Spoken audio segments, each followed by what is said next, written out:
Hello tout le monde et bienvenue dans cette nouvelle vidéo qui sera un petit peu différente puisque c'est un point lecture mais un peu spécial puisque je vais non seulement vous partager mes lectures récentes, c'est-à-dire depuis le mois de janvier, je fais à peu près sur 3 mois parce que je lis pas mal de pavés, du coup forcément ça me fait peu de livres mais beaucoup de pages, et je vais aussi donc vous présenter mon top 3 de mes meilleures lectures du début de cette année. Je pense refaire chaque 3 mois une vidéo comme ça, histoire de tout englober et puis vous donner un avis plus ou moins précis et court sur ce que j'ai lu, parce que comme je fais pas mal de reading vlog, vous avez quand même une bonne idée de mon opinion sur certains livres.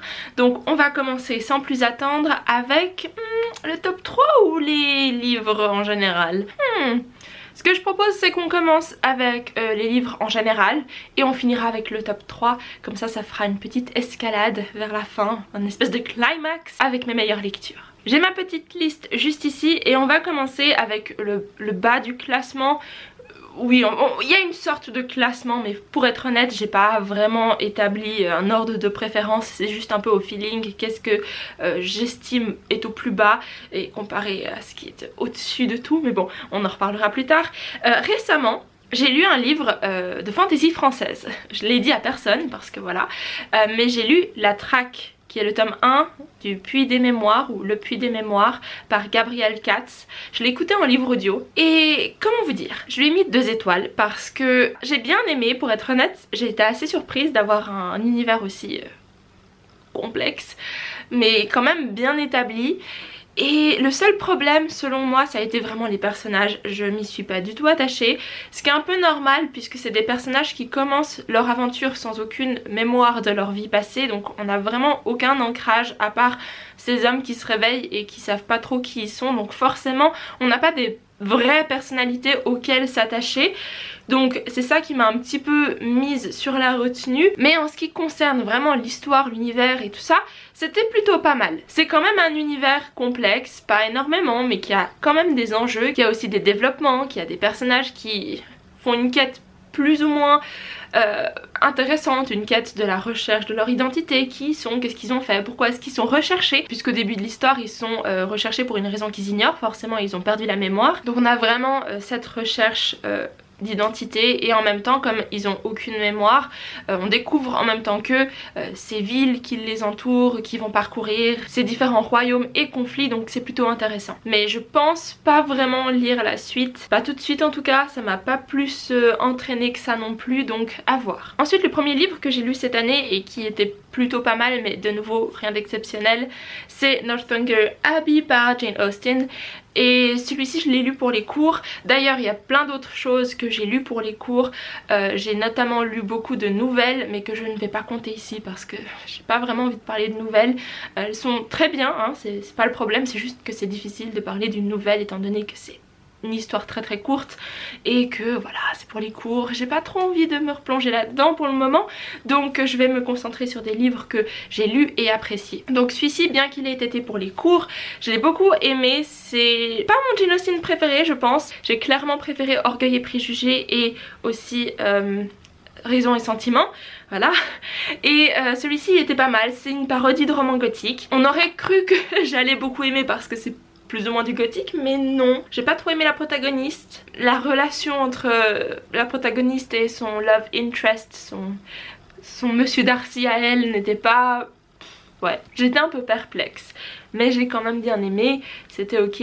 Mais rien de plus à dire sur celui-ci. Ah si, j'ajouterais peut-être qu'en tant que grande lectrice, non pas du tout, mais en tant que lectrice de romans gothiques, je me suis beaucoup retrouvée dans ce personnage de Catherine, puisqu'elle est dans cette espèce de manoir et forcément elle s'imagine des trucs qui...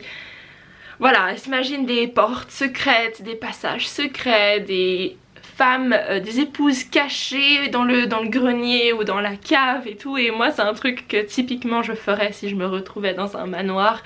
J'irais tout de suite rechercher le surnaturel et les dissimulations et les secrets et tout. Donc hormis ça qui m'a du coup beaucoup fait rire, puisque je me suis dit c'est exactement ça que je ferais à sa place. Il n'y a pas de truc trop foufou, mais j'ai beaucoup aimé cet aspect parce que du coup ça m'a fait vraiment rire. Ensuite j'ai lu Alphabet of Thorn par Patricia Killip, voilà, je l'ai dit juste. Et celui-ci je l'ai lu je crois il y a 2 semaines, quelque chose comme ça, et j'ai beaucoup aimé. C'est un livre de fantasy standalone qui n'est pas disponible en français.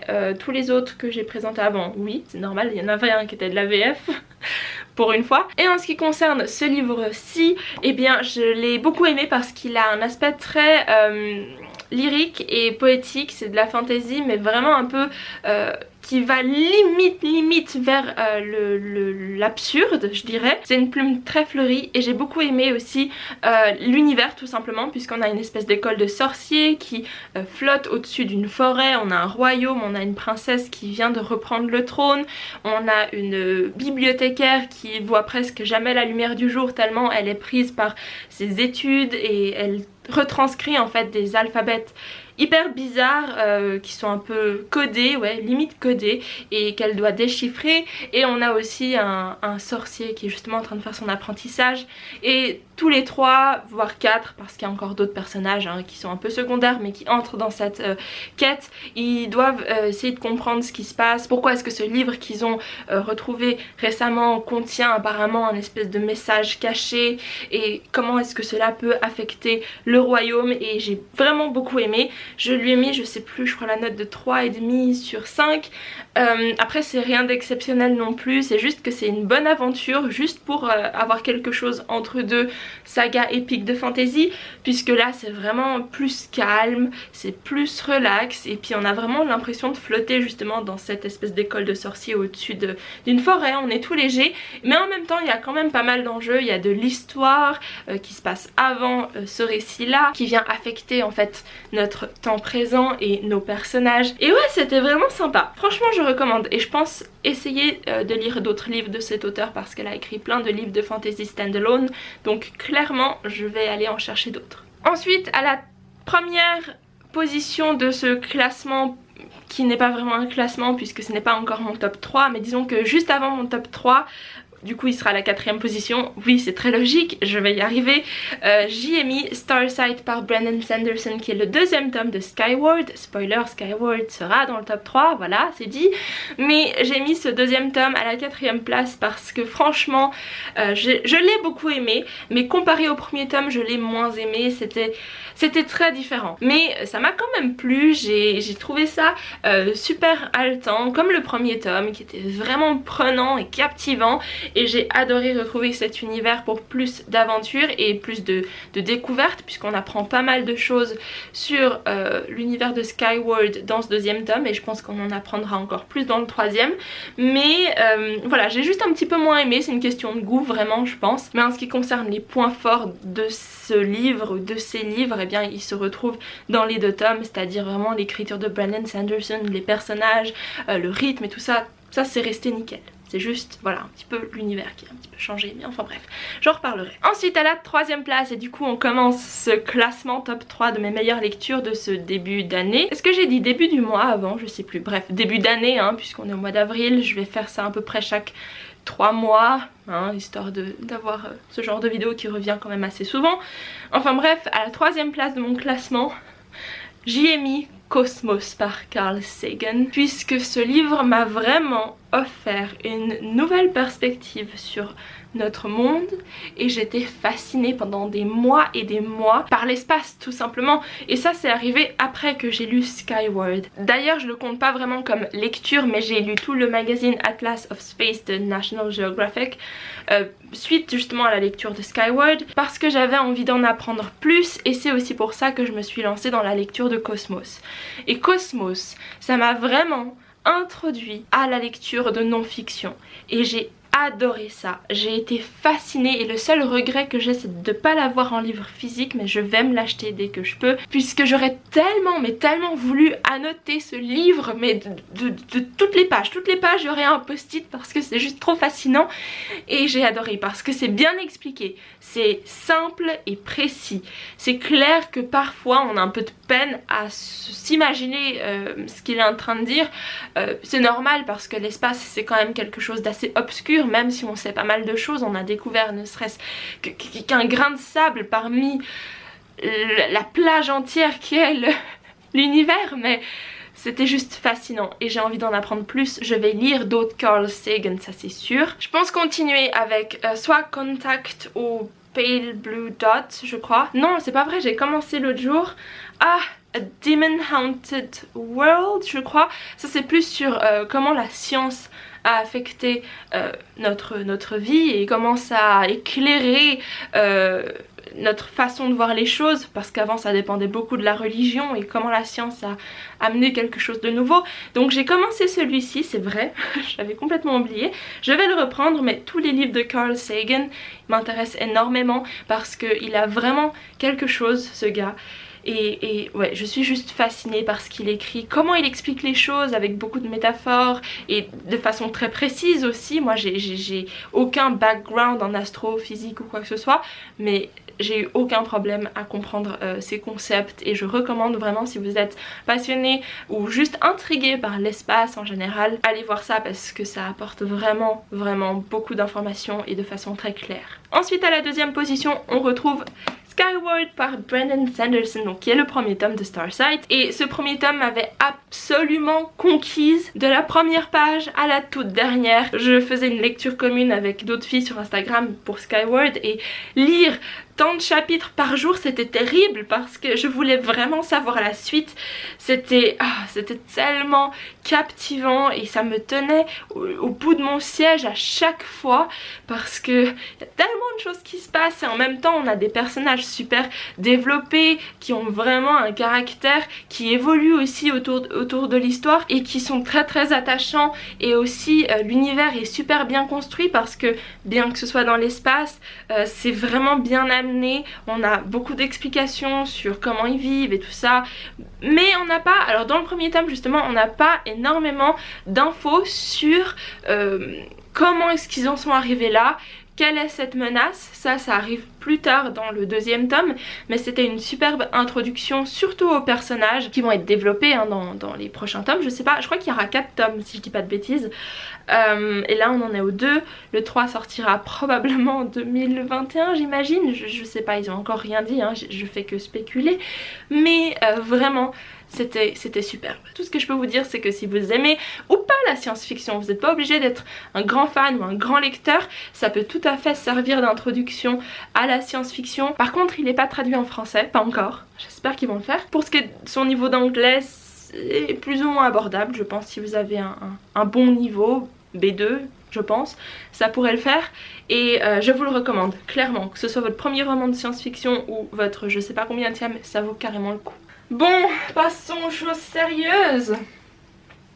Au top du top de ce classement de mes meilleures lectures du début de cette année 2020, bien que je suis presque certaine que ça ne va pas changer d'ici la fin de cette année, on y retrouve les tomes 3, 4, 5 de The Wheel of Time. J'ai pas mis le tome 1 et 2 puisque, bon, théoriquement je les ai lus en 2019, fin 2019. Alors j'ai pas mis d'ordre de préférence. Si je devais vraiment choisir, je pense que le tome 3 serait à la première place, mais suivi de très près par le 4 et le tome 5 en dernier, puisque le tome 5 c'est celui que j'ai le moins aimé jusqu'à maintenant.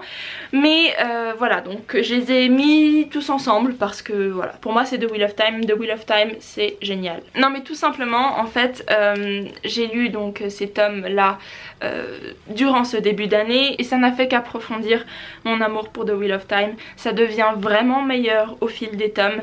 Le premier tome est déjà incroyable mais ça devient vraiment de mieux en mieux, de plus en plus complexe et tout ça, donc c'est clair que en regardant en arrière le premier tome semble moins bien, mais c'est clair que quand on commence on peut pas choisir quel est le meilleur, c'est juste qu'on remarque cette amélioration, cette montée exponentielle en puissance et en complexité, mais vraiment c'est juste génial et j'ai beaucoup à noter, mais non mais j'ai juste envie de vivre dans cet univers et pour vivre dans cet univers il faut que je puisse le connaître, savoir dans quoi je vis quand même. Et franchement je sais pas quoi dire de plus sur cette saga, je vous en ai déjà assez parlé vraiment. Ma lecture en cours est d'ailleurs le tome 6 que j'ai bientôt terminé d'ailleurs, il me reste 300 pages et franchement ce tome 6 risque peut-être de détrôner le tome 3 et le tome 4, je sais pas, mais il est vraiment bon. Il est vraiment bon ce tome 6 et je le dévore. Donc comme je l'ai dit, je pense que les tomes de The Wheel of Time, peu importe lesquels, resteront toujours au top de ce classement. C'est limite un peu un spoil, mais c'est pas grave, c'est juste pas étonnant, vous le saviez, vous le saviez. Alors puisque j'ai commencé à parler de mes lectures en cours, ben oui il y a le tome 6 de The Wheel of Time, mais je suis aussi en train de lire, ou relire plutôt, hein, le tome 1 de Sabriel. Et j'ai voulu relire ce tome 1 puisque quand j'ai commencé le tome 2, je me suis aperçue que c'est un petit peu différent, on suit pas tout à fait les mêmes personnages, on les retrouve mais on n'a pas le point de vue qu'on a dans ce tome 1 et du coup j'ai commencé un petit peu à tout mélanger. Alors je me suis dit mieux vaut relire Sabriel, avoir vraiment des points d'ancrage plus solides et ensuite me lancer dans le tome 2 qui est l'Iraël et qui est plus épais pour le coup. Donc je voulais vraiment relire très vite fait ce premier tome qui fait 300 pages et comme ça après j'enchaînerai avec la suite et Sabriel. Maintenant que je le relis, je savais déjà que c'était bien mais plus j'avance dans ma relecture, plus ça devient vraiment incroyable. C'est quand même une histoire super originale. On suit une nécromancière dont le père disparaît et du coup elle part à sa recherche.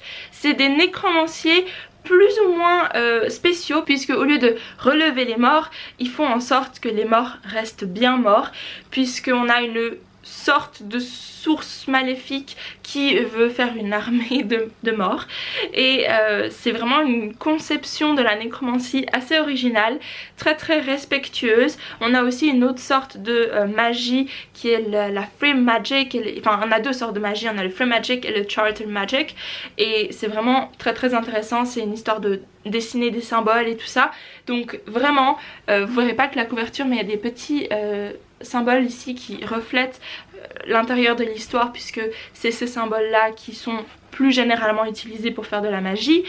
Et vraiment Sabriel est une héroïne attachante mais en même temps on n'est pas super proche d'elle, il y a quand même une certaine distance mais ça n'affecte pas l'histoire puisque c'est vraiment captivant et touchant mais d'une autre façon. Ça passe pas tout à fait par le personnage mais plus par l'environnement et les autres personnages qu'on commence à découvrir au fil de l'histoire et j'adore. Franchement Garth Nix il a une plume incroyable, très douce et en même temps avec beaucoup comment on dit, beaucoup de sens. Elle porte beaucoup de sens dans ces mots qui paraissent simples et j'adore. Non, ça se lit super vite. Je sais plus si il se trouve encore en français ou pas, je crois qu'ils ont arrêté de les faire, mais à voir. Là je l'ai en anglais et non je suis fascinée. Plus je le relis et plus je me dis que ça risque aussi d'atterrir un jour dans mon top je sais pas combien de fantasy parce que j'adore. Et du coup comme je l'ai dit je vais enchaîner tout de suite après avec le tome 2 quand j'aurai fini le tome 1 et après le tome 3 et je crois qu'il y a un préquel et après c'est tout. C'est un peu triste. Maintenant que je me suis habituée aux histoires à je sais pas combien de tomes, les trilogies ça me fait un peu de peine de les finir aussi vite. Et sinon je lis aussi comme je l'ai dit le livre de Carl Sagan qui est A Demon Haunted World et j'écoute aussi un autre livre audio qui est juste incroyable et qui s'appelle All That Remains par Sue Black qui est une anthropologue judiciaire et qui parle de son travail en général, du corps humain, de la décomposition, de la mort et de plein d'autres choses. C'est vraiment un mélange entre un côté presque philosophique sur la mort, on réfléchit qu'est-ce qu'un corps et tout ça, et on a aussi des cas judiciaires et tout ça. C'est super intéressant, je commence vraiment à adorer de plus en plus la non-fiction. Je trouve ça passionnant et je pense en lire beaucoup d'autres, donc j'écoute en ce moment celui-ci mais j'ai ressorti aussi tous mes livres de sciences forensiques parce que si vous ne le saviez pas j'ai fait 1 an d'études en sciences forensiques, en sciences criminelles et j'ai pas mal de livres qui traitent du sujet et du coup je les ai tous ressortis parce que j'étais à fond dedans. Voilà, je suis très influençable surtout par mes lectures parce que je lis Skyward, je m'intéresse à l'espace, je lis de la science criminelle, j'ai envie de ressortir tous mes autres livres et d'ailleurs si une vidéo sur mes livres de sciences forensiques vous intéresserait, faites-le moi savoir dans les commentaires. Et sinon je crois que c'est tout ce que je lis en ce moment. Voilà. Donc voilà, c'est tout pour cette vidéo. J'espère qu'elle vous a plu. N'hésitez pas à la partager, à me suivre sur Instagram et bien sûr à vous abonner à la chaîne si le contenu vous a plu. Sur ce, je vous fais plein de bisous et je vous dis à très bientôt dans une nouvelle vidéo. Bye!